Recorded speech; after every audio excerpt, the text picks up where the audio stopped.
Hosni Mubarak maintained a firm grip on power in Egypt for 3 decades, until finally in 2011, the people had enough. Millions took to the streets, hundreds were killed, but after 18 days, this. President Mohammed Hosni Mubarak has decided to waive the office of the President of the Republic. The crowds reacted as they heard the news. They'd brought the man with an iron fist down. The military council took the reins of power. But it was from the military that Mubarak had originally risen to power. A former Air Force chief, in 1973 he led an air campaign that regained the Sinai Peninsula from Israel. It had been a humiliating loss in the 1967 war. President Anwar Sadat made him vice president. Mubarak was just meters away from Sadat when he was shot dead in 1981. 8 days later, Mubarak became president. Almost immediately, he implemented emergency laws, giving the state sweeping powers of arrest and curbing basic freedoms. That would remain in place for his entire presidency. There were a number of assassination attempts, like this one during a visit to Ethiopia. In the mid-1990s, nearly 60 people were killed in Luxor. Mubarak cracked down, rounding up thousands of suspects. From the inside, many Egyptians considered his rule oppressive. Although he won 4 elections, there were allegations of fraud. But he continued to impress many in the global political arena as he made international diplomacy a cornerstone of his rule. To secure a steady flow of oil supplies into world markets and broker deals between the Palestinians and the Israelis, the Americans enlisted support of 2 major allies, Saudi Arabia and Egypt. The Saudi kingdom used its financial power, and Egypt under Mubarak used its political leverage to influence Arab League decisions. The strategy paid off, and he received crucial US military aid worth billions of dollars. But unflinching Western support for Mubarak soon faded when the Arab Spring began. Mubarak was arrested and charged with corruption and abuse of power. In 2012, he was sentenced to life in prison for failing to stop the killing of hundreds of protesters. After a retrial, Mubarak was acquitted in 2017. But his legacy has endured. With the current regime led by another military figure, Abdel Fattah al-Sisi, using similar hardline tactics to crack down on dissent in order to stay in power. OK, let's bring in another of our correspondents, Hashem Al-Barra, who's in Hatay province on the Turkey-Syria border. Hashem, how do you think he'll be remembered? Well, Peter, when you talk to his own supporters, there are mixed reactions about the legacy of Hosni Mubarak.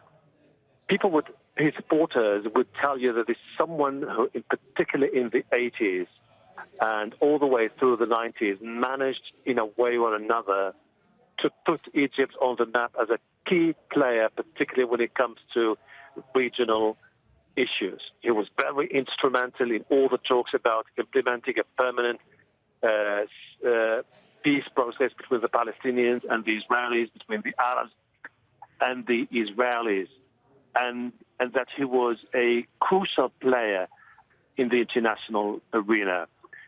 His opponents would definitely tell you that this is someone who failed to implement the reforms he announced when he came to power in 1981 after the assassination of the President Anwar Sadat, and that he gave sweeping powers to the intelligence, to the police, and that his last years were marked by corruption and by this push to make his son, Jamal Mubarak, become the next president of Egypt. So basically mixed reactions. Those reactions are more pronounced than ever more pronounced than after the 2011 uprising in Egypt. People who would basically tell you that at least under Mubarak we had stability. What came after Mubarak was more of volatility, stability, chaos, and uncertainty. He's definitely going to be remembered as a man who played a very important role, particularly in the 80s and the 90s, one of the most prominent Arab leaders in that period. As you're talking to us, Hashim, we're looking at library pictures of him, and I suspect we will get back to them in the next minute or so. Him with King Hussein of Jordan, no longer with us. Him with Saddam Hussein of Iraq, no longer with us. Given that he survived so long in that top job in Egypt and in the broader Middle East, what was it about him that gave him that staying power, that sticking power, when we talk about when he first became the Egyptian leader? Well, indeed, when he came to power in 1981, he came to power after Sadat was assassinated, and Sadat was larger than life. He was seen as one of a war hero. He was the man who launched who went to war against Israel in 1973, and he was the man who decided it's about time to start peace talks with the Israelis. And there were all concerns about instability in the region. And Hosni Mubarak, when he came to power, who was the fourth president of Egypt after the 1952 revolution. So he was aware about the fact that he was going to lead a nation at a tumultuous point in its modern history. But he came about with the idea of starting political reforms. And I think when you ask Egyptians about the early 80s, they would tell you those were the best moments and times for Hosni Mubarak. Into the late first of all, I think the biggest problem he faced, the challenge, in terms of foreign affairs, was the Iranian-Iraqi war, and where Egyptians sided with former president of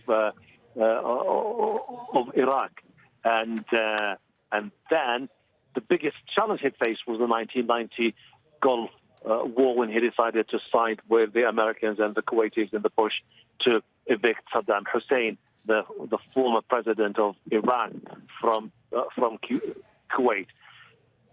Halfway into the 90s, that's when the public sentiment started to shift from supporting Hosni Mubarak into talking about the needs for genuine political reforms, giving a bigger say to the opposition, reaching out to the Muslim Brotherhood, the other opposition political parties, and also tackling the most pressing problems that Egypt was facing, continue to face as we speak, which are unemployment, poverty. But he failed. And I think one of the biggest problems is there was this sentiment among the people that Hosni Mubarak was suddenly seen as widely disconnected from the pressing challenges that the country faced. 2011, that was the moment when you could really tell that the man was losing touch with reality. Hundreds of thousands of people took to the streets in Cairo, in different parts of the country. They were met by brutality. And the military establishment was hoping that he would get the lesson and say, I learned from you, and it's about time for me to leave. He was completely in denial. He was, to his final speech he gave, he was still hoping to be given another chance to continue in his position as president of Egypt. And I think it was at that moment when the military establishment decided it's about time for him to be forced out of power, and then he left. And I think this would be one of the things about his legacy. This is someone who started with offering promises, but then for many Egyptians it turned out that he was starting to lose, to become more disconnected with reality. But I think one of the major factors that led to his demise politically was the feeling among many people that he was trying to groom his son Jamal Mubarak to take over as president of Egypt. That was widely seen as a red line by the Egyptian people, but above all by the military establishment. And I think this is one of the main reasons why the army decided to abandon him. But Hashem, if we say that he started misreading the optics or the signals from the mid-90s, he then carried on and he still survived for another 13, 14, 15 years. So what was it about his mindset during that decade of time when he was either misreading what he was being told, or the people around about him were misreading it, or they weren't being honest with him? As you know, Peter, those were delicate times not only for the Egyptians but for the Arab world. It was a time of uncertainty, economic decline, the 1990 war, the Gulf War, and I think that was a time when people were thinking that at least with stability that all these governments were providing as leaders, we should aim for tomorrow, and tomorrow could be a better day. And Hosni Mubarak was part of a system that was prevailing in Egypt since 1952, which is a military establishment that came to power after the military coup in 1952. So I think the military establishment played a crucial role in maintaining Hosni Mubarak's grip of power. That started to change, particularly in 2005 and 2010, when he was extending his mandate. And against all the odds, you would see that people are starting to shift their own alliances towards the opposition. And voter turnout in the elections were starting to decline. Those calls, he was heeding those calls. And I think he was just banking on time. He thought that because, by the way, for many supporters of Hosni Mubarak, they consider him to be a war hero because he was a commander of the Air Force in 1973. He would always remind his own people that he took part in the war in 1973, and he thought that would help him maintain his grip on power. 2011, he realized that millions of Egyptians were of the view that it was about time for a genuine change. But that change has come through and with a new political establishment. And if you remember, Peter, 2011, that sentiment was prevailing across the Arab world. Suddenly, we saw that momentum engulfing the region, spreading from Tunisia all the way to Egypt, Libya, Yemen, many countries. It was the feeling that this would bring about a radical change in the Arab world and pave the way for the end of the political elite that has been in power for decades, not only in Egypt, but in different parts of the world. Hashem, for the moment, many thanks. If you're just joining us here on Al Jazeera, just to recap for you, our breaking story at this hour, Hosni Mubarak, the former Egyptian president, has died at the age of 91. He ruled the country, of course, for 30 years. Let's talk now to Timothy Kaldas. He's a non-resident fellow at the Tahrir Institute for Middle East Policy, joining us on Skype from Cairo. Just share with us, sir, your thoughts at this time. I think it's probably going to be a bit of a shock to much of the public. Hosni Mubarak was a towering figure in Egypt for decades during his rule. And while he's the first president since Nasser to be able to leave office standing, he's transitioned from living in disgrace following his overthrow in 2011 to actually watching a more brutal dictator take his place, and many Egyptians have come to reminisce nostalgically about his period in power because of how badly things have deteriorated since then. Would it be fair to say, Timothy, that outside the region there was or there is a perception that he was toppled as a result of the Arab Spring and then was put behind bars, but it's maybe worth remembering he was acquitted in 2017? Yeah, so there were several cases brought against him. One of them stuck because the paper evidence was so overwhelming regarding corruption and embezzlement. But the other charges all were eventually overturned, including his conviction of failing to prevent the killing of protesters, as it was worded. So he eventually got to live the rest of his life free with his family. A lot of people who died in the protests against his rule didn't get that luxury. Why was he so hated by so many people and so well-liked by so many people? I mean, our correspondent Hashem there was making the point, you know, he spent 10 years offering promises. You could have said the same thing about Mr. Morsi, who followed him just for a year or so. Mr. Morsi made lots of promises, didn't deliver on them. Hosni Mubarak made promises and then paid the ultimate price. Well, I think in the case of Mubarak, he goes through a lot of stages in his presidency, given that he was in power for nearly 30 years. There was enormous frustration with rising cost of living. A lot of people were falling into poverty in the latter years of his tenure, despite the economic growth that Egypt was witnessing, not unlike what we're seeing today, actually, in that respect. And a lot of people felt they were being left behind. The level of corruption was quite high and very palpable, very, very visible to the public, as they saw some people have enormous wealth and spend it in a very public fashion, whereas many others struggled to make ends meet. And I think that created a lot of tension. And he wasn't a particularly charismatic character, and so he didn't build this kind of he didn't build a cult of personality around him that would have helped insulate him somewhat from those criticisms. I think that he, in his later years, grew very detached from society, and him and his circle around him really isolated themselves from the grievances of much of the public, and thought that if they let them vent, you know, on the side in a very carefully limited fashion, that perhaps this could go on indefinitely. And they were caught by surprise in 2011 when things broke out the way they did.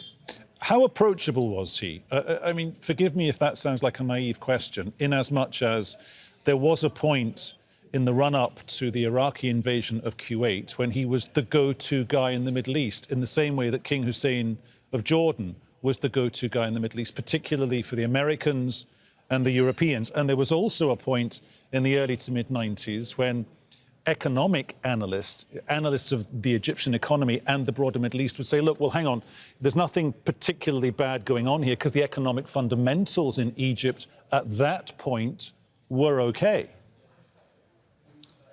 So, I mean, as far as being an interlocutor in the region, he was extremely prominent in that respect. The U.S. saw him as a reliable ally in terms of promoting the kind of the order in the region that they had constructed. He was a valuable mediator with the Palestinians. On top of that, he was willing to support the 91 Gulf War, but refused to participate in the 2003 one. The economic situation stabilized after the 91 Gulf War because an enormous amount of Egyptian debt was forgiven, stabilizing their finances. What we did see was eventually some reasonable levels of economic growth in terms of GDP growth, but again, poverty levels also grew.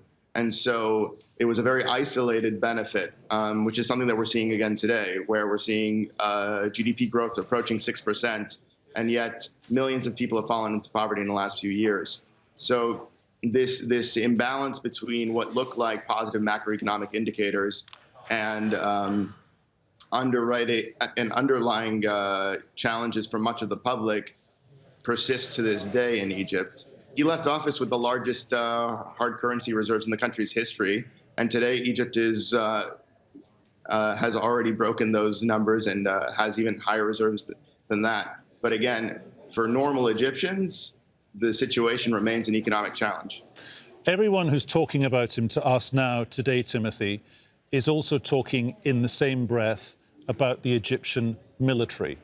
Are Egyptian presidents doomed to fail when they get too comfortable with the spectre of the military behind them, and then they begin to ignore the military, and then the military, almost by definition, feel the need to step in, because that's kind of what we've seen with El-Sisi? Well, I think we have a very limited sample size when it comes to Egyptian presidents, so it's hard to make any sweeping statements about what's normal or to be expected. Gamal Abdel Nasser and Anwar Sadat both died in office, one of natural causes and one was assassinated, but neither had anything to do with the military. And Hosni Mubarak was overthrown, while the military participated in that overthrow, it was under enormous pressure from the public to do so. That's not to say that they didn't see their own interest in doing so because of fears of Mubarak's son taking over, and he's a figure that was outside of the military and also had been empowering a civilian business elite that was tied to the regime. But we have a very limited number of examples to work with. With respect to Morsi, there was always tension between the Brotherhood and the security apparatus that never went away, and so it was not really an issue of getting comfortable so much as that there was never comfort. He might have overestimated the extent to which they would fall in line. He almost certainly did. But I think that assumption on his part was flawed.